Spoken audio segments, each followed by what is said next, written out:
Hey there! So, let's dive into the problem we have at hand. We got a table with a messy column full of different values, including some empty ones. The task we're facing is to create a dummy variable based on the values in the messy column. Specifically, we want to assign a value of 1 if the messy column includes either 15 or 16, and a value of 0 otherwise. The empty values in the messy column should remain untouched, represented as. Now, onto the solution. We can achieve this by using the mutate function in R. By leveraging the case underscore when function, we can check the conditions we specified.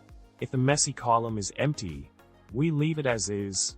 If the messy column contains either 15 or 16, we assign a value of 1.